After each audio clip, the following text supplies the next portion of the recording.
வாக்குத்தத்தங்கள் சிறுமையானவனின் வழக்கையும் எளியவர்களின் நியாயத்தையும் கர்த்தர் விசாரிப்பார் என்று அறிவேன். நீதிமான்கள் உமது நாமத்தை துதிப்பார்கள், செம்மையானவர்கள் உமது சமூகத்தில் வாசம் பண்ணுவார்கள். சங்கீதம் 140, 12 மற்றும் 13. இந்த உலகில் பணமும் பலமும் உள்ளவர்களே செழிக்கின்றனர், மேலும் பலர் அதனை அவர்கள் தவறாக பயன்படுத்துகின்றனர். அத்தகையவர்களால் ஏழை எளியோரின் மீது இழைக்கப்படும் அநீதிகளுக்கு பல சமயங்களில் நியாயம் கிடைப்பதில்லை. நம் கண்முன்னே அநேக அநீதிகள் அனுதினமும் நடக்கின்றன. சிலர் அநீதியின் விளைவாக தங்கள் வாழ்க்கையையே முடித்துக் கொள்கிறார்கள். உலக அதிகார வர்க்கங்களும் பணபலம் படைத்தவர்களுக்கே சாதகமாக இருக்கிறது. இப்படிப்பட்ட அநீதிகளைக் கண்டே கடவுள் இல்லை என்ற முடிவிற்கு சிலர் வந்துவிடுகின்றனர். ஆனால் இது நிரந்தரம் அல்ல என்று வேதாகமம் உறுதியளிக்கிறது. அநீதிகளையும் அநியாயங்களையும் கர்த்தர் அழிப்பார்.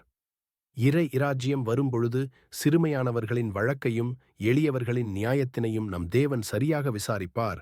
அப்பொழுது அனைவருக்கும் நீதி கிடைத்து மகிழ்ச்சியுடன் தேவனுடைய சமூகத்தில் வாழ்வார்கள். இதற்கு அநேக வாக்குத்தத்தங்கள் வேதாகமத்தில் உண்டு. எனவே நிரந்தரமற்ற இந்த அநீதிகளைக் கண்டு நாம் சோர்ந்து போகாமல் வேதாகமத்தின் வாக்குத்தத்தங்கள் மேல் நம்பிக்கை கொண்டு வாழ்வோமாக. ஆமென்.